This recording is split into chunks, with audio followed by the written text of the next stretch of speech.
Hey guys, welcome back to another Zero to Hero run. This time we're going to be doing the Rogue. As you can see, I'm using double jump, rupture and weak point attack. Let's get to it. Alright, so we've got a pretty decent spawn here. There's always someone that spawns across from you in this spawn, and past those barricades in front. So we're going to have to make sure we don't get rushed, pushed by that guy. Hopefully clear these goblins pretty quick. Rogue is one of the probably most friendly starter classes to play. I think it's in a very strong position right now in Dark and Darker. I would go as far as to say it's the most popular class, and maybe a little bit overpowered as it currently stands. Might need a bit of nerfing. It's very much a jack of all trades. Like, you're super fast, you can easily kite PvE, and you can make health for pretty much any class, and yeah, very elusive. So yeah. Just clearing these goblins up, and we're going to loot the chests, see what we've got around here, and take a little bit of a look around. As you can see, someone down there is pulling a lot of aggro. Looks like he's doing the trap trick, and he's trying to clear out the goblins. I should be able to ambush him. Just playing up high. Something important to note with the rogues, after I've killed this guy. Take him down pretty fast. Yeah, something to note with the rogues is that your rupture and your weak point attack, any debuffs that you can apply with your dagger, can also be applied with throwing knives and throwables. So if you ever want to bleed someone from far away, you can use a throwing knife to do so, or any other throwable, I believe, applies it as well. So a little neat tip for any aspiring rogue players.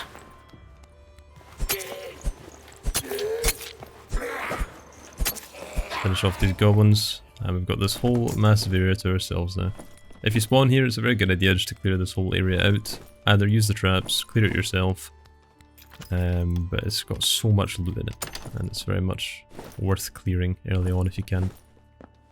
You should leave it with a mostly full inventory pretty early on.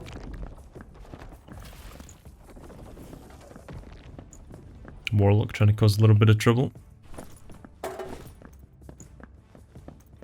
So yeah, something important to talk about with rogues. There's been a bit of a meta shift, I believe, when it comes to rogues.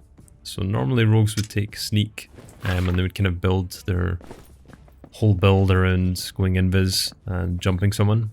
And while that's still a viable build, and it's still very strong, I've seen a lot of the better rogue players, what they do is they actually don't take stealth, and instead they opt for, as I'm using here, rupture and weak point attack. As for the perks, since it's level 1, it doesn't really matter, you pick what you prefer, but I think double jump is by far the strongest rogue perk in the whole entire game. Probably the strongest perk across all classes in the game. Having that ability to kind of surpass regular movement tech of all other classes is a very big advantage. So I'd recommend taking that if you're starting out. Yeah, having this bleed and the weak point attack allows you to pretty much melt down any fighter, any barbarian, and it also allows you to kite very well in fights. So you really only need to stab once or twice, and then you can just back off, and then wait a couple minutes, well not a couple minutes, like wait 20 seconds until your stuff's back up again, and then just rinse and repeat, bleed, just 1 or 2 hits, weak point attack, and you should bring your target down pretty quickly. The whole playstyle for rogue is don't really commit too hard onto one person.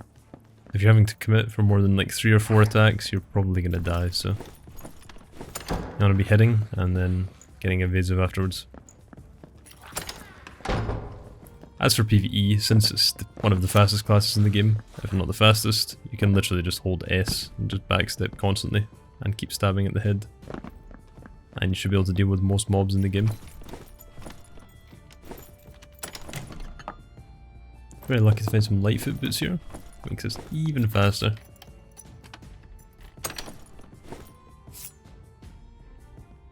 Here we see what looks like a wizard, or perhaps a warlock from earlier.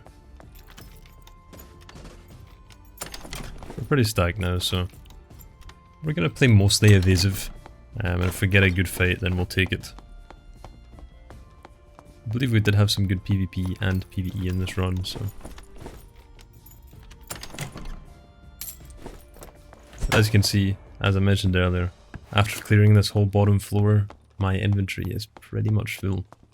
And honestly, if you get a spawn here, or if you spawn nearby, you can literally make 100 to 200 gold every single run, just from trinkets alone, by clearing this room.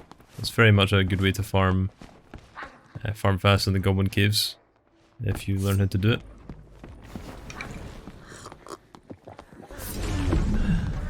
I hear a little bit of fighting here, so go to check it out. Try and jump up behind this warlock.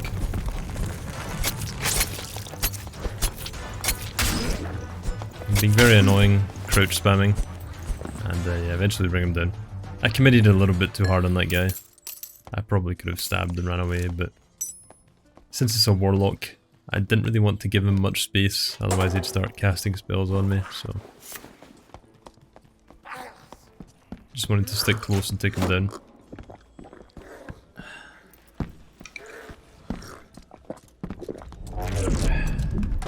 Looks like I had a second contender in the arena there, but popping that protection potion seems to have scared him away, which is nice, because I was not in a position to take a fight there whatsoever. Just shutting the doors, closing ourselves in a little bit.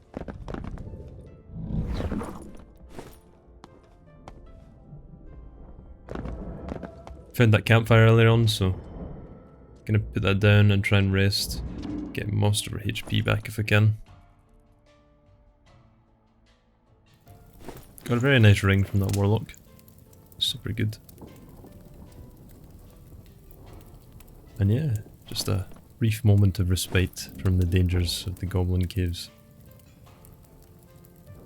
Nice little rest by the campfire. A short one though, a very short one. Looks like the fighter managed to escape. Just doing a double take on the warlock's inventory, making sure we've got the best value we can.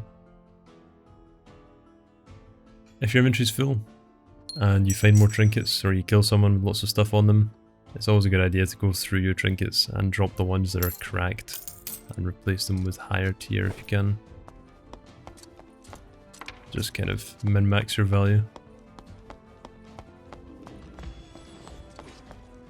I do hear a cleric, and unfortunately not really in a good position to fight the cleric here, so... Gonna play pretty evasive. Again, this double jump allows you to get in lots of nice little different spots like this. Where you can hide and even be a bit of a pest. Rogues are by far the most annoying class to have to deal with. So play like the rogues that you see. As you can see, he assumes that I've just jumped off, even though I've jumped up here, so... He actually jumped down looking for me, this poor guy.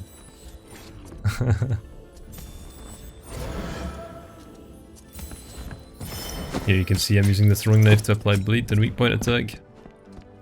And he was just swinging around looking for the rogue. But he didn't realise that I was actually up top. And after harassing that poor cleric for a little bit, get our portal. And we're gonna get out to the very full inventory. So yeah, I mean that's pretty much how you can play rogue at level 1. Definitely one of the easier classes to start with, and one of the strongest to actually level to 20 and to get good gear on. Yeah, let's see how much we made at the collector. Should be a good chunk of change with all of the trinkets we got. Yep, over 100 gold, and we got a nice set of boots, some lovely gear upgrades. We got that ring, and we also got our mask. And yeah, we got boots and gloves as well. Alright, hope you enjoyed guys. I'll see you in the next one.